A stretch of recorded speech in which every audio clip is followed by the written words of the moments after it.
Hello दोस्तों, आज हम बात करेंगे उस ई कॉमर्स कंपनी की जो एक समय पर इंडिया की बेस्ट प्रोडक्ट सेलिंग कंपनी हुआ करती थी। उस कंपनी का नाम है स्नैपडील। और कभी ना कभी आपने भी स्नैपडील पे से ऑनलाइन शॉपिंग जरूर की होगी।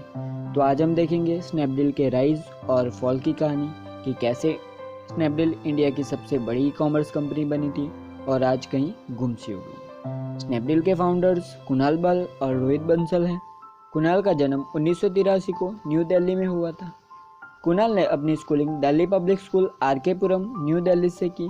फिर 12वीं खत्म होने के बाद कुणाल भी अपने बड़े भाई की तरह आईआईटी के एंट्रेंस एग्जाम दी, पर कुणाल उसमें क्वालिफाई न हो सके। और कुणाल के पिता चाहते थे कि कुणाल भी अपने बड़े भाई की तरह अच्छे कॉलेज से अपनी ग्रेजुएशन खत्म कर ले, क्योंकि उनके पिता एक कोल माइन में काम करते थे और वो अपने दोनों बच्चों को एक अच्छा फ्यूचर देना चाहते थे। आईआईटी के एग्ज़ाम में क्वालिफाई न होने की वजह से कुणाल नर्वस हो गए और पढ़ाई से माइंड डाइवर्ट करने के लिए एक साल एक कारखाने में हेल्पर की जगह पर जॉब कर ली। कुणाल चाहते थे कि उनको अपनी ग्रेजुएशन के साथ साथ अच्छा बिजनेस गाइडेंस भी मिल जाए, इसीलिए वो अपनी ग्रेजुएशन के लिए वॉल्टन business school university of Pennsylvania चले गए, क्योंकि वो एक लौती यूनिवर्सिटी है जो 5 साल में इंजीनियरिंग के साथ साथ एमबीए की भी डिग्री देती है। कुणाल ने यूएस में पढ़ाई के साथ साथ 2-3 पार्ट टाइम जॉब भी की और उस टाइम 2003 में पहली बार cricket world cup online stream हो रहा था। तभी कुणाल ने उसका सब्सक्रिप्शन खरीद लिया और ऑडिटोरियम बुक करके सारे स्टूडेंट्स को इनवाइट किया और वहाँ पर समोसा और कोल्ड ड्रिंक बेचकर अर्निंग भी कर ली। अपनी ग्रेजुएशन ख़त्म होने के बाद कुणाल को माइक्रोसॉफ्ट में जॉब भी मिल गई।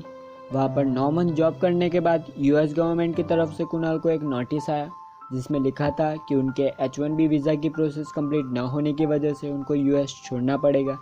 फिर बाद में कुणाल इंडिया आ गए और सोचा कि अब किसी कंपनी के अंडर में जॉब नहीं करेंगे, अब जो करेंगे वो अपना खुद का बिजनेस करेंगे। फैमिली ने भी कुछ भी ना कहा, क्योंकि फैमिली जानती थी कि कुणाल ने अपनी लाइफ में काफ़ी फेलियर्स देखे हुए। तभी कुणाल अपने स्कूल फ्रेंड रोहित बंसल से जाकर मिले और बिजनेस के बारे में आइडिया डिस्कस करने लगे।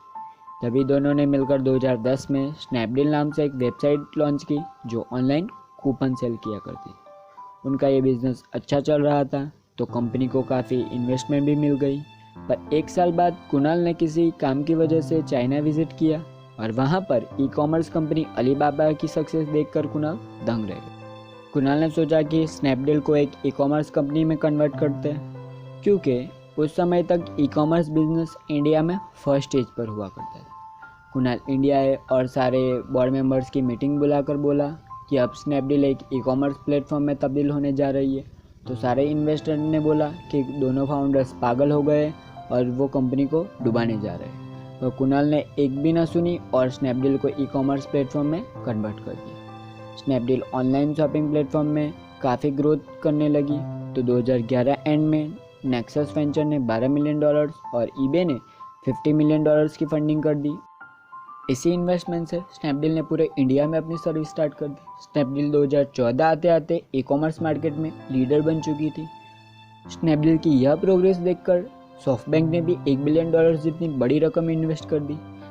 और 2015 में अलीबाबा ग्रुप ने $500 मिलियन की फंडिंग की। तब कुणाल ने सोचा कि स्नैपडील को एक ई कॉमर्स प्लेटफॉर्म न बनाकर एक टैग इकोसिस्टम बनाते हैं। 2013 में स्नैपडील पहले ही grab.com को खरीद चुकी थी और 2014 में esportbuy.com को खरीद चुकी थी। फिर 2015 आते आते स्नैपडील ने सबसे बड़ी एक्विजिशन की, जिसमें फ्रीचार्ज को $400 मिलियन में खरीदा। पर वो इनमें से एक भी कंपनी को अच्छे से न चला पाए, क्योंकि वो खुद भी प्रॉफिटेबल नहीं थे। 2011 से 2015 तक स्नैपडील ने कभी भी अपने एक भी पॉइंट पर फोकस नहीं किया।